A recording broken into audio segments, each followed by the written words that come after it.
ईमानदार रहा हूँ सर।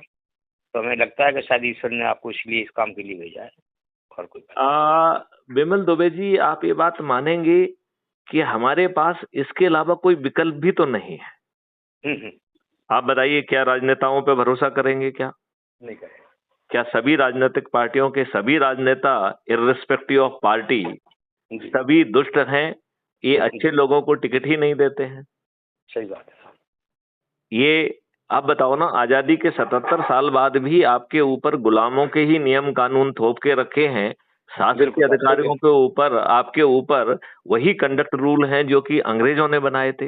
हाँ हाँ, सही बात। उन्होंने अंग्रेज ने रूल इसलिए बनाए थे इस टाइप के हल्के फुल्के रूल, सालन से ज्यादा कोई सजा भी नहीं हो, ट्रैफिक के रूल हो चाहे कुछ रूल है, जाकर के। सही बात है, कूद डालो, राज करो और बना बना के रखो। राज करो और आपका दमन करो। यदि आप दमन उनकी कर, बात दमन के, नहीं हाँ, दमन। यदि आप उनकी बात नहीं सुनेंगे तो आपको 2 मिनट में दमन, डिसमिस कर देंगे, आपकी कोई सुनवाई नहीं है। बिल्कुल सत्य कह रहे साहब। तो आप हमें तो यदि सर आपके बारे में, मैं रियली बता रहा हूँ सर, मैं तो इतना अभिभूत हूँ आपसे इस दिन से मिलकर के ही।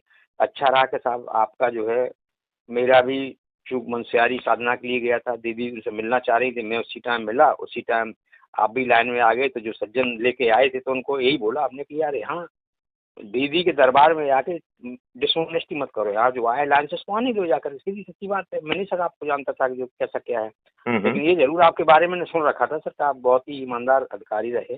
और बाद में मैंने जीआरपी वाले से पता ही किया, हमारे बहनोई साहब जो कल आए हुए थे, अरे साहब बोले दुबे जी वो तो उनकी बात मत पूछो, वो तो मुख्यमंत्री तक उनको फोन करने में डरता था। जानते कि अगर फोन किया मुख्यमंत्री ने, आदमी फोन नहीं उठाएगा जाके, यहाँ तक उन्होंने बताया। पीछे तारीख में तारीख कल आए थे, कल घर पे आए थे हमारे, वो हमारे बहनोई है, वो जीआरपी में मरेना पोस्टिंग है, एएसआई है वो। तो बोले उनको तो मुख्यमंत्री तक डरता था उनको फोन लगाना। बोले एक बार मैंने भी उनकी मीट अटेंड की थी, तो आपके साथ में मैं गया था। तो बहुत ही तेज दिमाग के आदमी हैं, और मतलब वो एक अकेला भी थोड़ी है कि जो है डीजीपी हो जाए। वो तो क्या क्या उनकी डिग्रियां 10-11 डिग्री है उनके पास में जाकर के। उनका शासनकाल बहुत जबरदस्त रहा। गुड्डू घर का नाम है, बोल रहे थे मेरे को, हमने कि बोले कैसे तुम्हारी कैसे मुलाकात होगी? हमने भगवान ने करा दिया, ईश्वर ने मुलाकात करा दी। अनएक्सीडेंट कॉम्बिनेशन था कि हमारा मिलना हुआ, उसी का सर का भी आना हुआ। तो सब भगवान की कृपा है साहब, बहुत कुछ सुंदर, नहीं। बहुत सुंदर, बहुत सुंदर। तो हम डाल देंगे साहब उनको, मैं आपको लिंक भेजता हूँ। पहले तो उनको जिन जिन को आप बुलाना चाहते हैं उनको वो कर दीजिए, तो उससे क्या रहेगा कि आपको आगे उनसे चर्चा करने में सहूलियत रहेगी। नहीं, मैं उनको बता दूंगा, मनीष लोटे को बता दीजिए, काले जाले चलते हैं जो मैंने कल बात कराई थी। हाँ हाँ। तो इसको ओम जायसवाल को, ये उनका क्या है, ये बैतूल में भी उनका एक फ्लैट हुआ है जहाँ मैं रहता हूँ ना, वहीं उनका फ्लैट है। तो आज अपनी मम्मी को लेने आए, और यहाँ से 65 किलोमीटर दूर भीमपुर ब्लॉक है। बैतूल में 10 ब्लॉक है सर, तो सबसे इंटीरियर ब्लॉक है भीमपुर। ओके। तो वहाँ वहाँ इनका जो है रेस्टोरेंट है, बहुत अच्छा, मिठाई की दुकान है, और वो बाकायदा बहुत अच्छी इनकी चलती है।